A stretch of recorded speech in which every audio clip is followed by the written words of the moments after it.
Hello, everyone, and welcome to Marginalized Notes, brought to you by Tanwin English.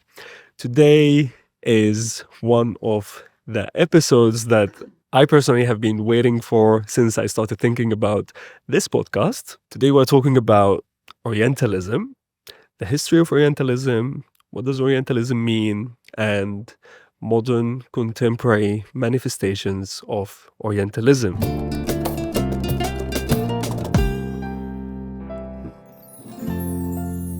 And my guest today is a brilliant one that I have been looking forward to talk to.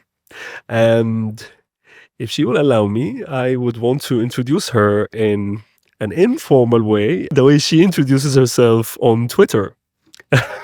A former bishop of Oxford, current bishop of Moscow, lecturer, writer, Orientalist, Britain expert. And I will let you introduce yourself in the formal way to tell us what is your own story with Orientalism. Dr. Nagihan Haliloğlu, it's really lovely to have you here. Thank you. It's Welcome. very nice to be here. So next Right. time, if I'm a Britain expert, next time I talk about Britain when Oh, I yeah, come here. absolutely. So we do a whole episode on Occidentalism. Absolutely, yes. I teach at Haldun University. I teach at the MEDIT, which is the Civilizations Department, which is a graduate school. and Alliance also of Civilizations. Alliance of Civilization, yes, in Süleymaniye, and also at the faraway campus, as I call it, or the Bulgarian campus. Beyond the wall. I teach at the Comparative Literature department, and I teach a course on Orientalism at the Civilizations department, and I guess that's why I'm here. Right. So, how about we start on a personal note? Mhm. How did you come across Orientalism the first time, and how did you become an Orientalist yourself Yes. and an Orientalistist? Yes. The way you put it. So yeah, tell us about this. To be honest, I'm not quite sure how I first heard about Orientalism, but I remember I used to have a Scottish literature teacher when I was in high school. Okay. And she was trying to get me something to read. And I was telling her, and I didn't know any of these terms. And of course, I said, I like reading about white people in faraway places. Okay. And then That's she a nice way of putting it. and then she had given me some travel writing. So I hadn't quite figured out, but I was sort of, from a very young age, interested in how Europeans saw, quote unquote, the East. Okay. And then I'm not quite sure when I first heard the word Orientalism or came across the work of Said. Yes. And funnily enough, I read his Cultural Imperialism before I read Orientalism. That's I very read interesting. Orientalism That's because it was assigned to me in one of my master's courses. Yes. And then, well, I did 2 masters, and the second master's I did is Oriental Studies. So I keep saying that's the one you did in Oxford. Yes, that's the one I did in Oxford when it was still called Oriental Studies. It was called the Oriental Institute. I think they recently changed it. And I even tweeted about this and I forgot to look it up. Now it's, I think, called Middle Eastern, like the MENA, I think it's called the Middle Eastern Studies or whatever. So yeah, I'm a certified Orientalist. I've got a diploma that says Oriental Studies. So yeah, from Orientalist to Orientalistist. Okay. But Orientalists become a part of the Orient after a while. So they're part and parcel. Yeah. To talk about sort of the remit of the word Orient and Orientalism, I always give the anecdote or sort of recount the anecdote of, in one of our sort of informal drinks at the Oriental Institute, I remember sitting next to a guy and we sort of chatted and he said, he was studying Tibetan. Okay. And I was thinking, here I am studying late Ottoman literature. Yes. And I'm in the same institute with the guy that's studying Tibetan. Yes. How is that even possible? I think we were like a footnote to Edward Said's Orientalism. What category is that? What category is that? It was, and I mean, Yeah, okay. I even want to say, wouldn't it make much more sense if Turkish literature was considered, I don't know, alongside Egyptian or Greek or even English, God forbid, rather than Tibetan. Yeah. So yeah, and it was, I think things have moved on a little bit since then. So if you would explain Orientalism for someone that has never heard the word, how would you explain it to them? So I'm always falling back on how Edward Said explained things, of course. I usually start the course with saying, Orientalism is a field of study and a field of discourse. So it's a field of study and discourse. And so, it feels maybe simple to just divide it like that, because we know that fields of study lead to discourses, and discourses, the line is not that clear, but still I think it's useful to have this in mind. Oriental Studies is the study of the cultures and literatures of the Orient.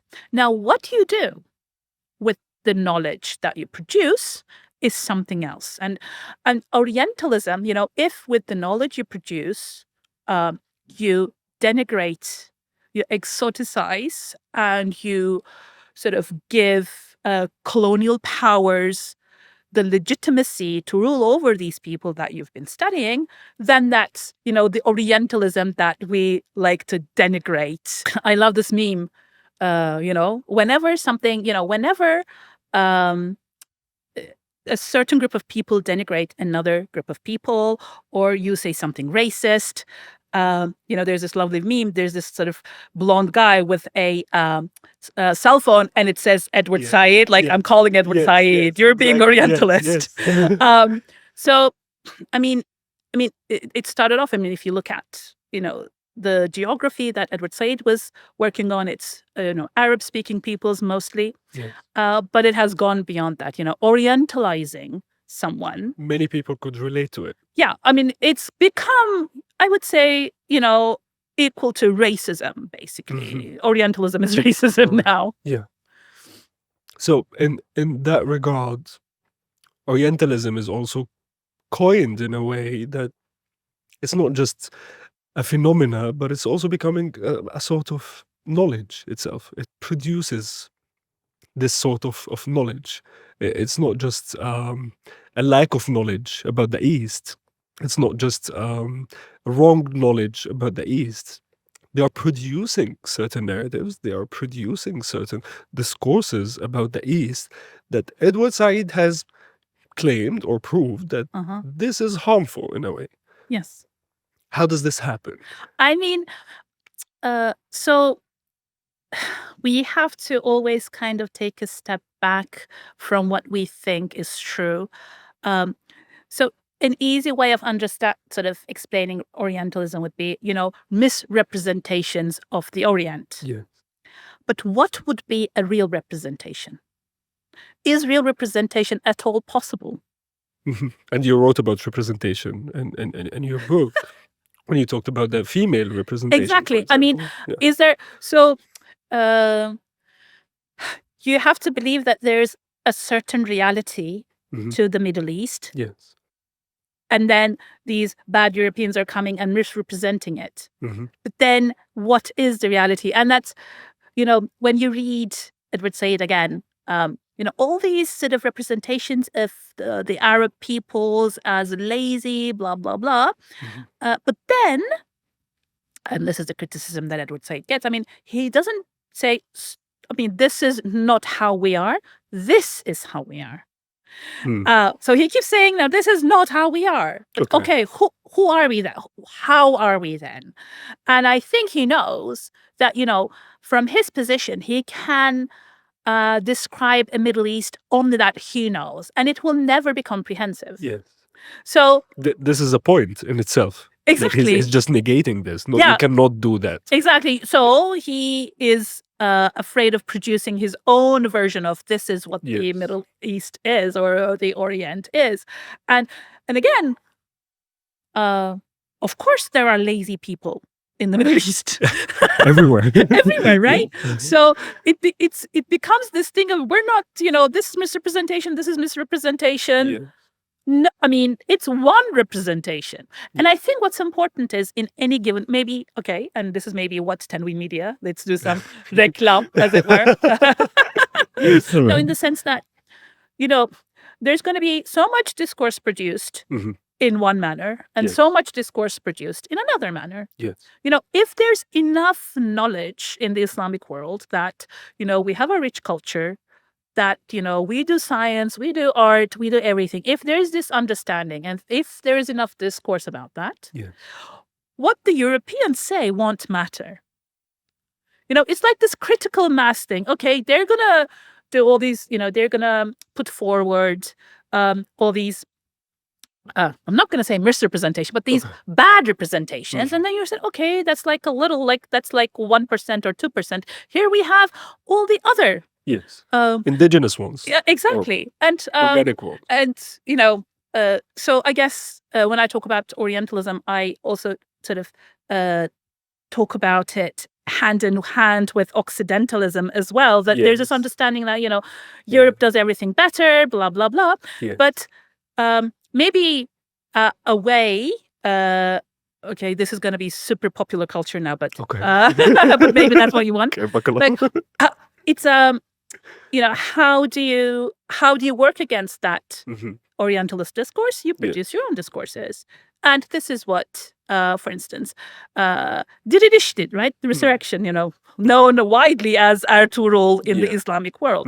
So if you have like 10 Ertuğruls, one Nerval, one Pierre Loti won't matter. Okay. And I think this is one of the explanations of why those series are super popular, because they seem to be responding to all the, actually, they don't even deign to respond. They just tell their own story. And if you just tell your own story in your own manner, all these other bad stories won't matter. Right. And I remember reading a lot about Ertuğrul, in the sense that, because particularly people, Muslims and Arabs living in the Western world, I have to do the quotation marks. Of course. Understandably so. Europe and America. Yes. They've been subjected to this discourse of Muslim men being violent and also lazy at the same time, which is incredible, because Orientalism mixes all these bad but conflicting characteristics together. Absolutely. Which doesn't make sense. So, and then they see that, no, they're not.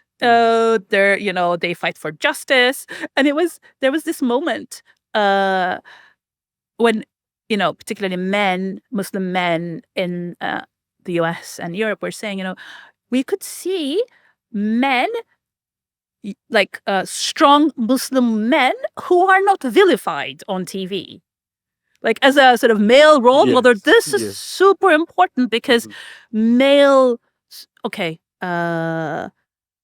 male strength is 100%, bad and violent in, European discourse. Yes, so anyway, so that's the misrepresentation, but a way of representing the East.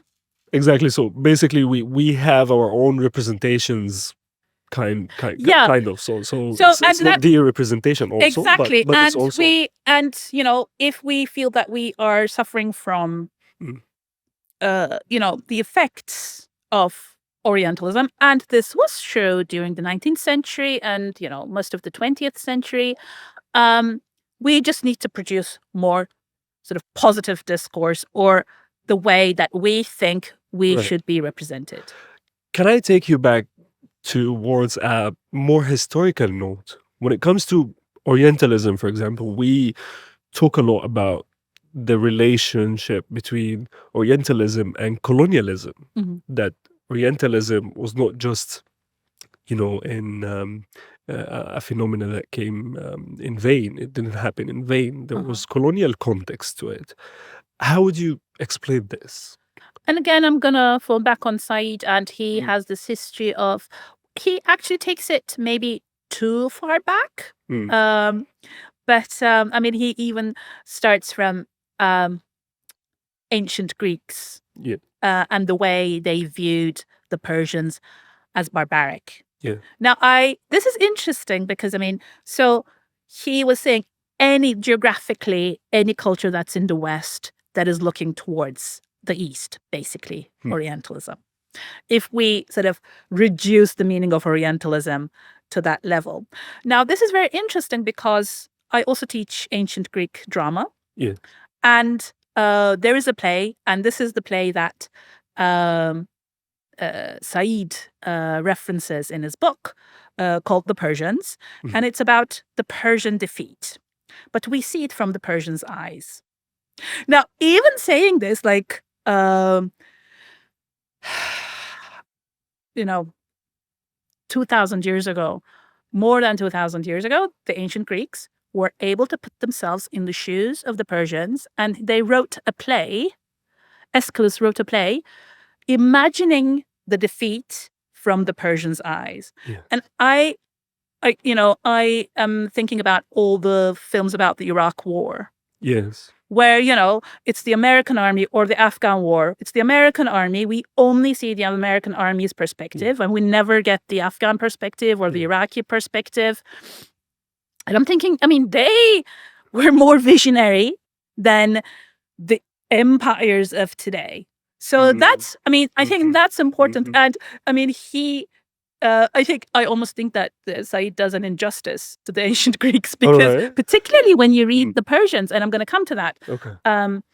I mean, you really sort of sympathize with the Persians because they have defeat, and there are all these kind of the queen talks about, we were defeated because we didn't follow the rules of our forefathers. If we had stuck to our own traditions, we would have won, blah, blah, blah. So they represent the Persians as having this tradition, having this religion, that it's because... On the same level. Exactly. They're on the same level, They're basically. on the same level. Yes. And you think, I mean, the Americans can't do this now. Absolutely.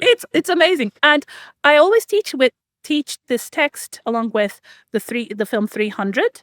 All right. Okay, have you seen it? Yes, of course. Okay, you've this, of course. And you can imagine, and do you remember? Okay, now quiz. Oh my God. Do you remember how the Persians are represented in that film? But basically, it's the same thing as they are talking about Arabs or colonized peoples. It's basically the savages, the people without minds, the people. It's not even savage. I mean, the Persian king is represented as this giant. Yes. And and again, this very strange, as I was saying earlier, all the bad qualities in one human being. Yes. I mean, he is violent, but he's also effeminate. He's a literal representation. There's he's everything. It's beyond the human being. And, I mean, because that film is made by the Americans, as you say, talking about the Arabs. Yes. It has nothing to do with the ancient Greek texts or history. Like Homeland. I don't know if you... Oh my God. Homeland is I have to mention that. Of course, that was a personal trauma from Okay, I can imagine.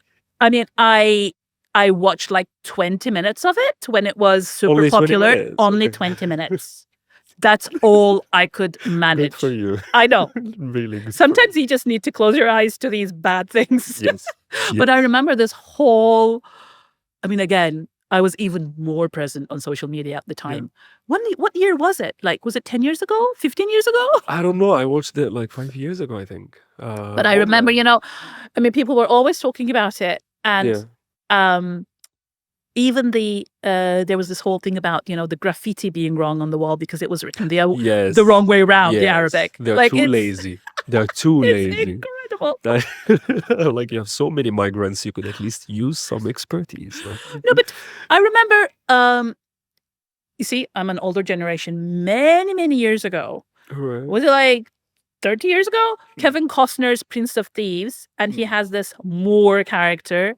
Okay. Oh my God, what's the African-American actor's name? The best oldest, best African-American actor. Oh, right. He's playing the Moor. And then at one point he has to pray and he's doing these stupid motions okay. Couldn't you find a single Muslim in the US? Yeah, exactly. So, and here we have this thing about, And the Americans and the Europeans, they went and they deciphered, I don't know, the hieroglyphics, whatever. Okay. And then, Hieroglyph. and they translate the Quran. They learn all these languages. Yeah. And then, but this doesn't translate to, how they're presenting. So knowledge of the East doesn't necessarily translate into sort of conveying that knowledge to the people. I mean, it's just, I guess it's that knowledge is just for the administrators. Yeah. So administrators know, quote unquote, the real East, whereas this sort of made up, this fake Arab or Orient, whatever, is for the popular culture. Oh yeah, I think I have to mention this because it hits very close to home for me. Growing up, in formal educational system in Egypt, and they teach us about the French in Egypt, and they teach us that the French, they decoded hieroglyphics for us, and then they are talking about how Napoleon and those guys, he brought scientists to Egypt, and then he wrote this book describing Egypt, etc. Yes. And then you grow up and you read and you realize that, well, he's not writing this book for us. This is a colonial agent. He's writing a description for Egypt that's very much related to power dynamics that is going. This is knowledge in service of power that is working at that time. And I think in a way it's the same thing that is happening right now. I'm glad you mentioned Napoleon. Have you seen the new film? The new Napoleon film? No. You should. Oh, thank you. Very few people like it. Well, I will ask you about your recommendations, of course. Okay. So I like it. I like that you mentioned it because it brings us to another sort of interesting thing about, what is the Orient? Who's an Orientalist? Yeah. Who can be Orientalized? Yeah. So we know Napoleon fought everywhere. He fought in Egypt. But more importantly, he fought with the Russians. Yeah. He went to Moscow. The Muscovites burnt Moscow so that he wouldn't have it, blah, blah, blah. Many people didn't like it, but I liked it because it's a very good history lesson. But of course, Napoleon also is very much mentioned in Said, his, the description of Egypt. And actually, if we take Said's chronology of, Orientalism, the Orientalism that he is talking about, which is in the service of 19th century empires, starts with Napoleon.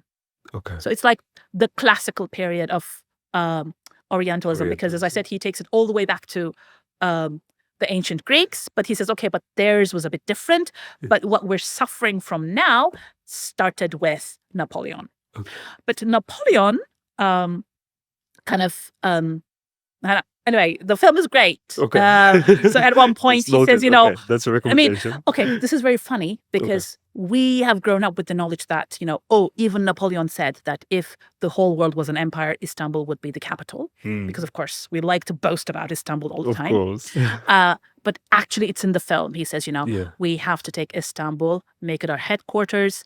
And he's speaking to the Russians. And then, we can then move all the way to Central Asia or China or whatever. Like, we have to make Istanbul our headquarters. Yeah. Anyway, so that's a fact. Okay. What I want to say is that it was so interesting to see how this film portrays his war with the Egyptians. Yeah. And also his war with the Russians, or rather the Russians that he encounters as he's going towards Moscow. Okay. So, exactly in the places that there's a war on now, that's where the war happened, because we know that the Ukrainians were there and also the Cossacks were there.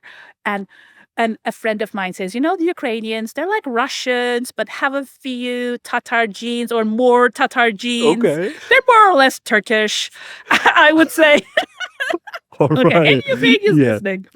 But no. That's a hold on moment. It's like, hold on. Hold on. Yeah, somebody can say, no, but I have the song with authority. All anyway, so it was so interesting to see that the Egyptians were portrayed more civilized than the Russians. it's very interesting because when he goes to Egypt, we see, there's a proper Egyptian army. They have swords. And the yellow filter, of course. Say again? The yellow filter. Of course. Yeah, absolutely. Of course. Yeah. And then they fight. But in the Russian one, there are all these like militia. They come and stab you behind your back. Yeah. They put your head on a stick. The Egyptians don't do that. The Russian Cossacks do that. So it tells you, and it also tells you something about the moment that the film is being made, because we know that Russia now is the force that they want to denigrate. Right. Because we're at war with Okay, it just clicked. Okay. It's a bit slow. Well, yes, admittedly, yes. Absolutely. So it just clicked for me. Wow. Okay. So it's super interesting always to see Okay. how Western Europe also orientalizes Russia. Yeah. And this is, this is something that some people do some work with, but I think more work needs to be done, because it's so funny when you use the word the East in Western Europe. I mean, it could mean the communist bloc. I mean, like 30 years ago, it meant the communist bloc anyway. Absolutely. And they could talk about the East, and I'm thinking, they must be talking about Istanbul, whatever. No, they're talking about East Berlin. And so the meaning of what the East is, I mean, okay, the Orient is the Middle East, but when you talk about the East, Russia itself, because it's a huge place anyway, so it represents another East that the Europeans, Western Europeans, have orientalized. But then added on top of that, of course, is that, Russians themselves orientalize. Yes. Other, eastern parts of Russia, the Caucasus, Central Asia. I want to get to the point of self-orientalism. Okay. Also, because I mean, that's a major thing. That's a major thing. Well, self-orientalism. Okay. Can I start with an example right away? So I come from Egypt. I was born and raised in Egypt, and one of the things that we are talking about more and more is the word fellahin, which is basically a peasant, a villager, whatever you may call it in English, but fellahin is basically a category that now more and more people are discriminating against on a cultural level. Now, not before? Level. Before, of course, but before you could see that it has to do with representations on media. Okay. Right now, it's becoming more and more popular with social media, and it's even being coined into a slur. It's a slur in Turkish too. Exactly. Exactly. Yes. And I think, or I feel, I don't know, there is a relation between this and self-orientalism. Well, this is a very what do I want to say? Like a philosophical issue in the sense, what is the self? All right. I mean, are people living in the cities quite as close to the fellahin? I mean, they're not self-orientalizing. Okay. They're orientalizing the fellahin. I mean, the people. So, I mean, this city and country divide, you can see anywhere. And so I've got a problem with the word self-orientalization. All right, perfect. Let's talk about that. In the sense that, if it's self-orientalization, I would assume like people living in Cairo orientalizing certain other people living in Cairo. Do you know what I mean? Like the self to me is like a narrower category. But I understand what you're saying. I understand what you're saying. You mean like Egyptians orientalizing Egyptians. Basically, the way it is used is basically you are embodying what is being told about you by Orientalists. Exactly, but it's not you though. No, you're not the you. elite. You're, I mean, no, right. Yeah, because you're already different. I mean, your histories with the fellahin is already different. Okay. I mean, you are the elite, they're the fellahin. They are in some sense other. So, but okay, this is like nitpicking. I understand, but I completely understand what you're saying because we also have the same thing, and I teach this in my course too. But back to the main thing, the way people are using self-orientalization or else, it's basically how Do you think this? we are using what those what Europeans Okay, do you think it the didn't exist categories. before the Europeans? What do you mean? How? Do you not think that people living in the cities look down on the No, peasants even before the Europeans? I'm trying to go beyond that example per se to talk about it as a term. Basically, us embodying those idea, those images, and re-representing ourselves in a way that absolutely. is adhering to this Absolutely. politics of representation. I mean, absolutely. You can say that Europe gave us some sort of concepts and terms with which now we ourselves denigrate other people. Okay. I would say this. Including ourselves? Okay. See, I have a problem with the word self here again. Right. Including ourselves. I gotta find another word. No. Yeah. Like, definitely including other Egyptians, including other Turks. Okay. But are those Turks identical to us? Is what I'm saying. I say this because, yes, again, I'm sure you've done your readings. In my reading, I teach this book called Yaban by Yakup Kadri Karaosmanoğlu, and he is from Istanbul. Okay. He is an officer, and he goes to live in Central Anatolia. And the way he speaks about the Central Anatolians, and you think he's another race. Yeah. Like, he's so dissociated from the people that live. He doesn't recognize anything. Okay. Like, there's, and then now we go to, Ibn Haldun, like, there's zero asabiya between the Istanbulite and the Anatolian. So that's why I keep saying he's not even, like, for it to be self-Orientalism, and I'm sure that also exists, like, he needs to identify a little bit with the people that he's denigrating, but like these people are like, so basically you would identify as a villager and then seeing something wrong. Like he could even say, this dish that we share or this language that we share, like even the language, everything is different to him. Like he doesn't find a single thing to identify with. But you could definitely say that this kind of mentality was brought on by, this European education, which of course he has. Now, but of course we need to go back to see whether, I don't know, in the 17th century, did an Istanbulite see somebody in Central Anatolia quite as foreign as the person in 19th century? I don't know. I don't know the history of it all too well, but I completely understand what you're saying.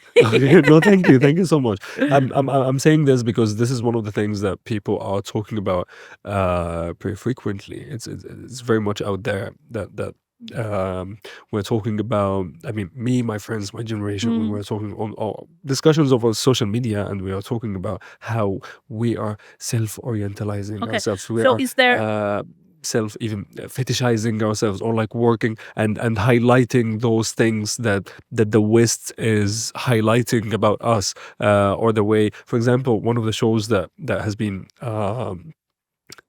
produced and has been out there recently is Rami. I don't know if you have heard of it.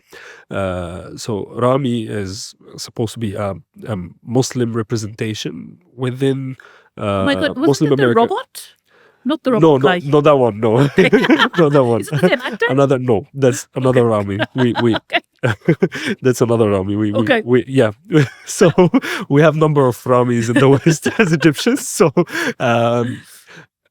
basically, this was also, there was a discussion about this, how we are re-representing ourselves as Muslims living in the US, and we're also playing on these tones, the tones that the West has chose for us, the tones of having this identity complex, having this this fight inside yourself between like living as a Muslim, living in the West, etc. And to what extent this is actually representing the lives of Muslims there. And I personally was happy about it because it was like a one different representation. It's not the representation, as you mentioned earlier, but a one different representation. But many people also have said that some of this might be self-Orientalism, or like you are recreating those narratives, or people that criticize, for example, feminist movements critique to Arab men, and they are telling them, well, that way you are falling into self-Orientalism, which is basically calling Arab men the same thing that Europeans are calling them. They are savage, they are violent, they are whatever. And so that's about it. I just wanted to but as you said, I mean, of course, is this a US show? Yes. So, if on US TV there's one representation of an Egyptian guy, yes, everybody's going to talk about, whether that's the correct representation. Well, absolutely. So this is what I mean, but I say, like, there needs to be not one, but maybe 10 representations. Yeah. So that, because we expect so much. Yeah. From this one representation, the pressure right? would be very high. And of course, I mean, these are people who are trying to make money. Yes. And so they will, I mean, if they get to do one, they want it to be watched, and they also want it to be watched by white people too. All right. So they will, of course, represent an Egyptian that is, that they are familiar from other films. Right. Maybe they will add a little bit, but it needs to be within. You will be pushing it, but to an extent. Like it needs to be consumable. Yes. So, and then to expect this sort of capitalist product to do the work of, I don't know, like decades of undo the work of decades of production would be too much. Yes. I actually want to use also the opportunity that you're here with us to discuss with you these in recent events, we are being exposed to some of the terms, some of the words that is thrown at us, and I think that some of them, when you hear them, oh my God, it has so much history behind it, but people don't know about it, or at least not everyone. Recently we have been hearing the words civilized, uncivilized, children of the light. I was just going to say, how these about dichotomies, when they talk about the fellahin in Egypt, do they have a program of civilizing them? Well, the British had.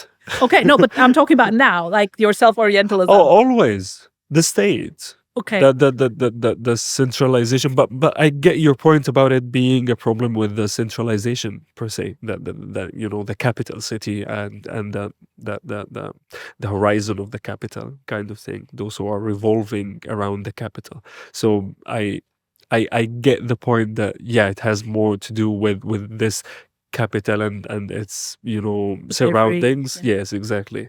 But I mean because then that would be, as I was saying, now we maybe look at the other sort of that is close to us geographically through the lens of the Europeans, and of course one lens was the civilizing one. Yes. But it's interesting. The civilizing mission is also something that I like to talk about in class. The way, again, Said represents, the way the English colonized the Middle East and the way the French colonized Africa and other places. Now, the word itself, civilizing mission, and in Said also you get it in French. It is often used in French because the civilizing mission is really a French project. Okay. I would say. And this is also one of the questions that I like to ask in my midterms and finals. What is the difference between French and English colonization? What do you think? Well, I think let me throw it back. Let me throw it to you. Being quizzed so much in this episode. Well, I think, as you said, the French will have the civilizing mission element. Yeah. And if based on my limited knowledge to Egyptian history, it should be the English had their focus, their eyes on the structural changes. They introduced political economy. They introduced they cared very much for the railway stations, the fiscal changes, etc. I mean, does that that's hit it exactly? Yeah, so, okay. I mean, the French like to make the people they colonize French. Okay. And civilizing means making them French. They need to speak French. And again, this is another thing. And this is something that neo-Ottomanists love to say, that, we weren't colonizers. The Turks weren't colonizers because we didn't make them learn Turkish. The big distinction of like, no, this is not colonization. Yeah. But I mean, it is similar to what the English, in the sense that they didn't care about they didn't mean to change the culture of the place they went to. Okay. They just wanted, good trade relations, get lots of sort of tax from them, use their resources. Okay. They didn't care about like respectful looting. It's not like yeah, respectful. No, not even respect. They don't respect it. But in some ways, and I like to sort of put this to my students, that actually what the French does is more sort of humane, in the sense that they think that they are the best culture. All right. And so they want to share that with the Africans and the Arabs. Yeah. Whereas the English are, I have this beautiful thing and I'm not going to share it with you. The hierarchy is more clear with the exactly. English. Like, we are white, you are there, like, you can't speak my language. We don't have anyway. to mingle. We don't have to mingle. You don't have to be like that. You will never be like us anyway. So like exactly. So the French in that way are more humanist. Yeah. Like they think that they can make French people out of anyone. All right. And of course, this is where that's amazing. That's amazing to understand. Yeah. And then of course, this is where they failed spectacularly in Algeria. Okay. I mean, they actually made Algeria part of France. It wasn't even a colony. It was France. And it failed spectacularly because the Algerians didn't want to be French, clearly. Yeah. So anyway, so this idea of the civilizing mission, it was partly also taken on by the Ottoman Empire. And what the Ottomans wanted to do is to make Ottomans out of everybody. Not Turks, but Ottomans. But even that was too much for the Arabs, I think. Obviously, history. But I mean, so that's so there's this idea, just as the Frenchman is like the ideal thing, like Insan Kamil or whatever you want to say. Like the Ottoman was up there, he knows how to read, he knows how to write, he knows how to ride a car, he knows how to speak, all that kind of thing. And the Ottomans wanted to pull the peasants, both in Turkey and in the Arab lands, to that kind of heights as they were imagining it. Yeah. But this is also a civilizing mission. And now, of course, the nation states also do the same thing. Of course, nation states have civilizing missions, in the sense that they also each have an idea of a perfect Egyptian citizen, perfect Turkish citizen. You should be able to do this, that, and I don't use the pronoun he lightly, because of course it's always a he. He should be able to do this, do that. And then in your case, the falahin clearly falls short of this perfect citizen. I mean, the perfect citizen is, today's, civilizing mission, as it were. Making of this. I mean, of course, and I know this in Turkey. This. We have this. We have this course. The knowledge of citizenship. Like you have a course, and you teach this in every school, and the school in Egypt too. Of course, this, and this is the same thing as the civilizing mission. Yes. So another duality that I've also come across a lot is, superior, inferior. This, and you also talk about lots of complexities when it comes to this. Like Europeans have superior complex. Our people, we have this inferior complexity, and we use these words when we talk, for example, about especially with recent events. And recent events, if I say that, I don't know when this episode will be published, but there will always be a recent event. Yeah, exactly. They made this place to be a place of events. Recent events. Yes, exactly. And as sad as this is, but one can't help but ironically laugh at this reality. But at the same time, I'm just thinking about this idea of recently people have been caring more and more about translating things into English. You see things happening in Gaza, in Syria, in Egypt, in Yemen, in Libya, in whatever place, and people are just rushing into translating everything into English to talk to the Western world, to and another part of this is just being able to communicate with those who have more power and more actual representation in democratic systems. But it's also being criticized, and there is this feeling of sadness that, it also feels like you are talking to a superior part of the world, a savior that will come and help you. That once you translate your complaint into English, that you are just putting it into the real world where actual things happen, where actual saviors can have actual power to help. Yeah. I don't know what to say to that, to be honest. Okay, we can produce knowledge about ourselves that will help ourselves. And we can never assume or even hope that it's going to change, how Europeans or Americans are going to think about us. But I almost feel like, it's good for the Muslims living in the West, at least, because many of these people don't speak Arabic. Yeah, but does it matter to those who suffer the way they are represented? No, it doesn't matter at all. I don't know, like the media machine, the narrative machines. I mean, like, if you again follow social media, I mean, especially on Twitter, lots of Palestinian users are saying, don't stop talking about Palestine.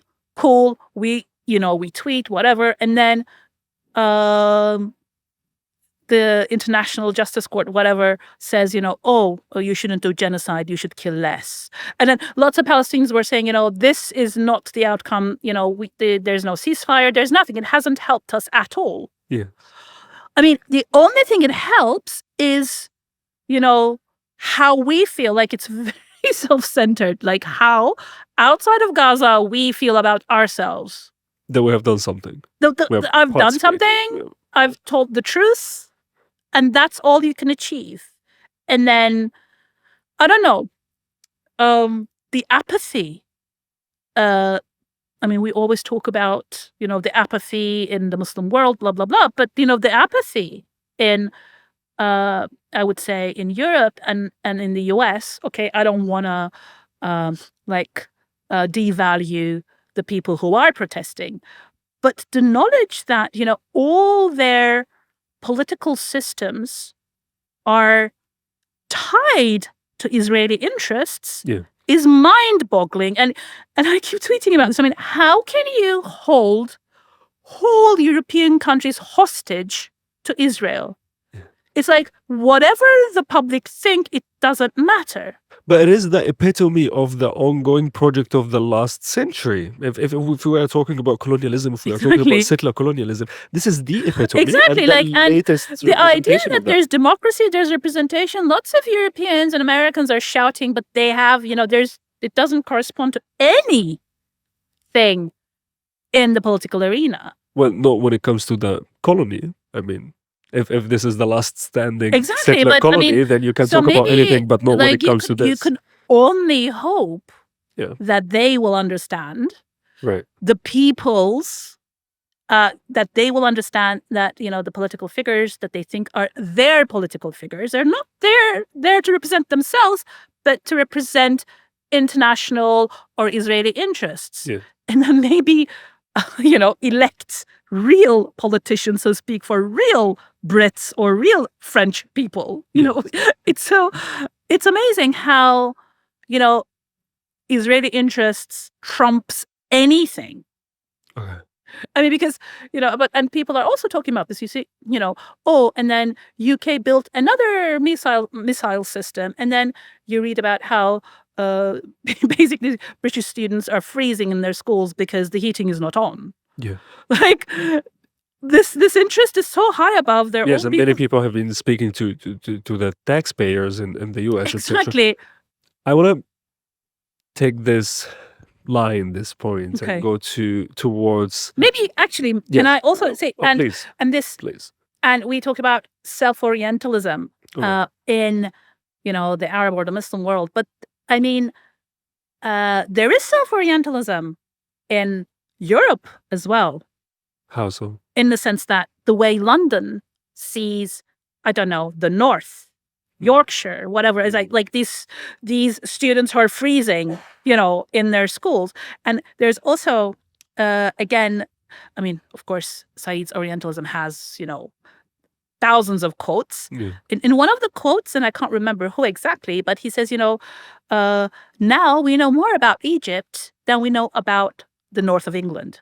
Somebody says. It's Okay. also like so far away in their imagination. And again, this center, periphery. And also a mystical land. They have their own beasts. They have their own, mystical creatures of cities of the north. They do Orientalize, they also do self-Orientalism. If, and again, are the people living in London the same people living in Birmingham or, even further north? So, and of course, we can tie this, if we're going to talk about Gaza, Scotland was recently saying that we didn't cut the UN funding. Like they want to say like Scotland doesn't cut the UN funding, but, England does. So that also tells you about the center and periphery relations. So to reframe this, I want to give a sum up to our audience so far. Let me reframe this into a question. How can stereotyping be harmful on an actual living experience level? How can, when you stereotype someone, you'll be hurting this people? The systematic stereotyping that came out of Orientalism. Mm-hmm. How did this participate in harming those peoples? Now, I'm tempted to say stereotyping doesn't really matter. Okay. I mean, this kind of debunks everything that I'm saying. Stereotyping is harmful to a certain extent. Okay. But if you have power, stereotyping doesn't matter. Stereotyping matters. Okay, I'm going to give you this example, this anecdote. When I was doing my PhD in Germany, Heidelberg, I was doing in the south, and I think we can badmouth the Germans all we like now, particularly, but they were super racist. Well, not just now, but that's fine. All time. Yes. And I had a very good friend. She was Indian. She is Indian. I love her to bits. And I was wearing the hijab, and she's just brown. She's not here wearing hijab. She's a Hindu. And she was getting more racist remarks than I was. And I was thinking, I'm supposed to be getting the racist remarks. Why am I not getting racist? And at the time she was saying, it's because Turks are so powerful in Germany that these thugs, they think, you have an uncle, you have a brother. They cannot mess with you. Exactly. They will come and beat them up. Yeah. That's why. So you can stereotype me all you want. Yeah. If I have power, you're not going to harm me. That's what this is my lesson. That's basically what Said talked about when he mentioned the empire. Exactly. All right. But of course, now I'm not so sure, like particularly with, again, the Gaza incidents, because Germany consumes Israeli news and nothing else. Yeah. And they've been taught that Palestinians are terrorists. And now anybody who's wearing a hijab, anybody who looks sort of remotely Middle Eastern, well, actually, when it first started, I was told that it was really bad, that it has become better now. But we know people have been killed in the US because, this recent, let's say, wave of propaganda. And so it does have physical repercussions. But I mean, US is a lawless place. Anyone can get shot anytime. So Yeah. let me do some Occidentalism here. Yes, please. The US being completely barbaric. The Wild West, basically. Yes, it's very ironic.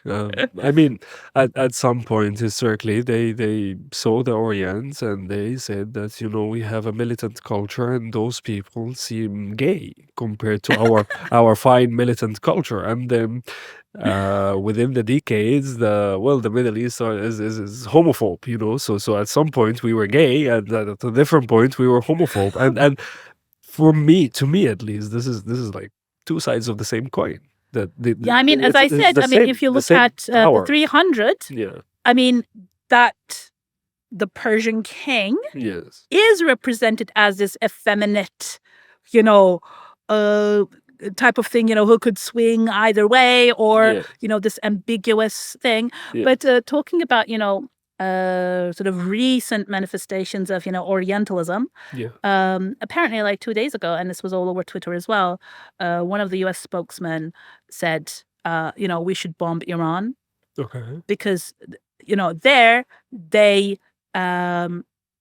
respect, what was it saying? What was it? They respect strength. And I was thinking, like, as opposed to the US, where they don't respect, or where they respect weakness. I mean, it doesn't make sense. I mean, and everybody was joking about it anyway. Like, it's sometimes their Orientalism is so blatant that anyone who hasn't even heard of the word Orientalism can tell. I mean, you can tell that I mean, the second you mentioned, he said we have to bomb Iran. I was like, here we go again. Like we don't even have to hear the rest, Like, exactly. We know you have to. Tamam. No, but first, the violence part, we have to bomb because they are so and so, because they respect strength. These are the stereotypes that basically justify. And then the stereotype that he's citing, it's the US that respects strength. Yes. Anyway, can I take you back to point when you talked about representation, Orientalism, and the female body? Okay. I know this is a huge topic, but then again, how would you talk about this to someone that doesn't know about it? The effect of Orientalism on our image and everyone's image of female body, and the politics around this. How Orientalism is being part of this. It's such a big subject. I don't know how to approach it. But I know it's a big question. I mean, you could. Can I start with a keyword? Sure. Belly dancers in the East. Let's start from there. I don't even know. Okay, I'm gonna try to do something. I mean, it's all to do. I mean, it's how shall we put this? I'm trying to take as I said, the classical Orientalism period is this, after Napoleon, the way European powers imposed their power over the Orient. It's all about imposing your own vision on somebody who is weaker than you. So whether it's a belly dancer or hijabi, exactly. But I just want to come to a much more visceral thing. Where does this start? It's the male-female division. It's the men imposing their vision of women onto women. Because so this is basically I'm connecting patriarchy with Orientalism in that sense. Yes, exactly. That's what I'm going for. It's exactly right. Yes. So it's the men who is deciding how a woman should look like. It's Europe deciding how the Middle East should look like. Right. And that's why, of course, in that sense, Middle East has always been represented as like this female space. Right. But of course, it's ironic because it's also represented as, the women in the Middle East, you don't see them. Now, actually, this is the kind of argument, I would just encourage everyone to just read Janet Abulugod for this. Right. She will tell you everything you need to know. Okay. But what I can say is, and particularly sort of recent experience of Muslim women in France, tells us something about how men, particularly European men, think that they have a right to the personal space of women. Right. That women should be visually and sexually available to men. And now you introduce a type of woman who decides that she has certain limits, which is more limited than this Frenchman is used to. And Yes. I always say this because, I mean, I also worked on this writer called Michel Houellebecq, who is super racist. Okay. And the way he talks about, all the Muslim women that he sees on, French streets. And he says, I wish they were wearing these skirts so I could see their legs, blah, blah, blah. All right. And you can see that he wants all the women to be sexually available to him. And then here you have this woman who says no. And, and then, of course, this becomes a problem. Okay. There is a line that I want to explore with you. Well, Okay.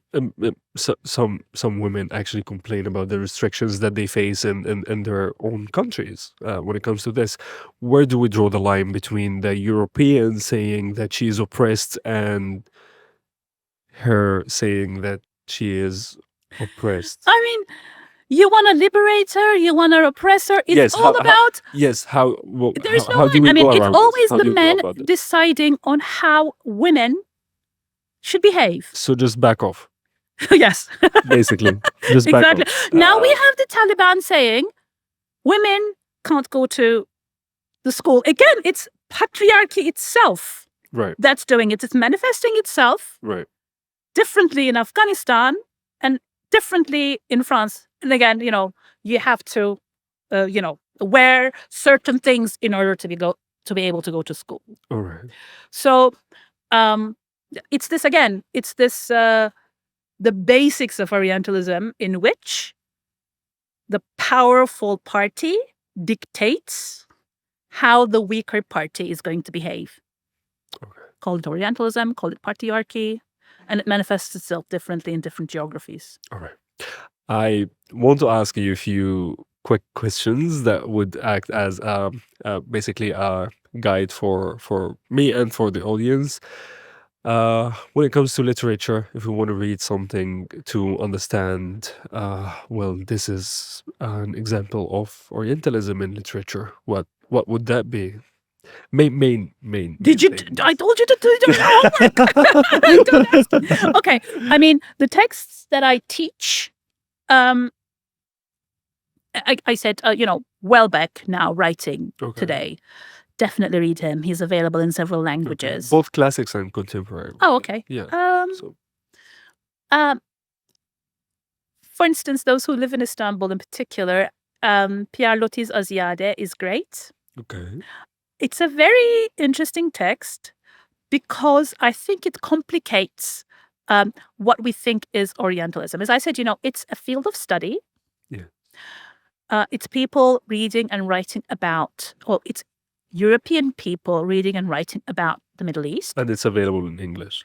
It is available in English, and Turkish and French. Okay. So he has a very strange, he has an interesting representation of Istanbul at the end of the 19th century. Now, some parts of it are quote unquote true. Who decides, right? You have to be For you at a least. hardcore archival historian to be able to say, yes, this is how things happened in 19th century Istanbul, or no. But in my experience, lots of things, like he says, are true, but some of them are not. Some of them are pure Oriental fantasy. Okay. So where do you put this text?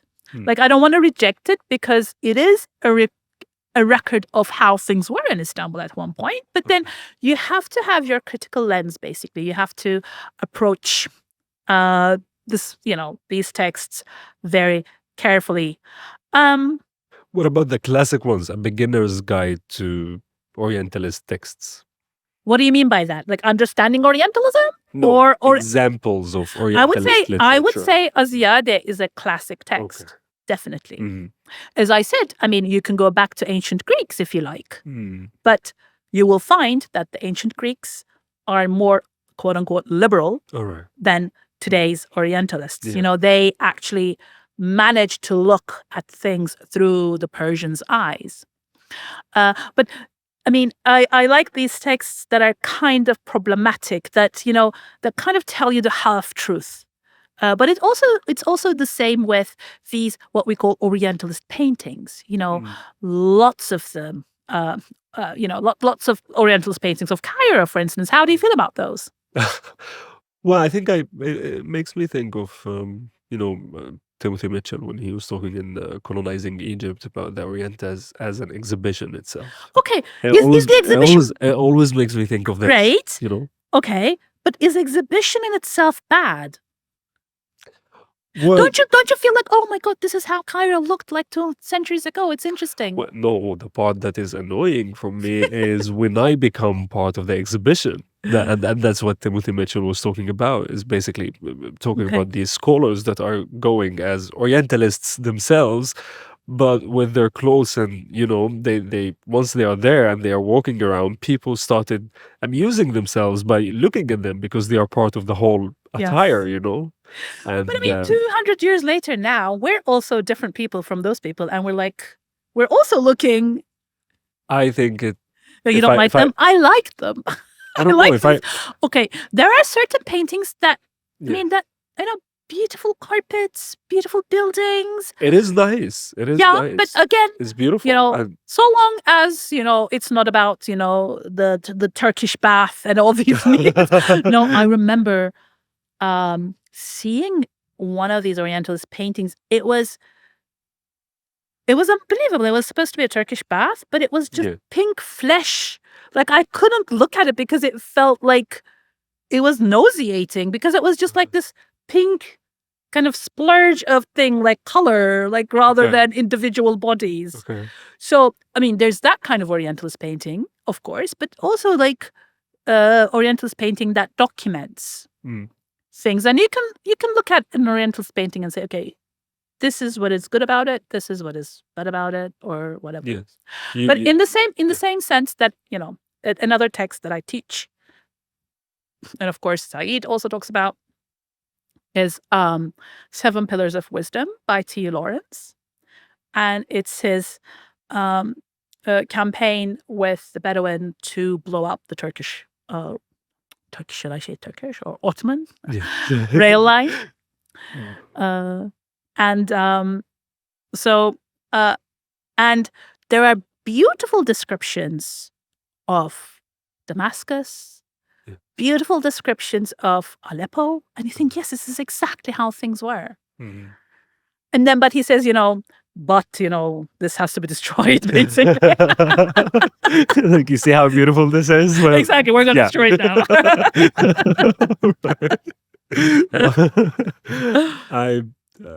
Well, on this note, I want to thank you so much. I want to You're thank very you welcome. so very much. I really have been looking for this exact episode for so long, since I started thinking about this. And I think I will find a way for us to have another Okay. conversation. Where I talk about we Britain just- and Jane Eyre. Well, yes, absolutely. Absolutely. I'll find a way. I'll find a different topic, or actually, we just scratched the surface. So, yeah. Thank you so much. You're very welcome. It has been really, really lovely talking to you.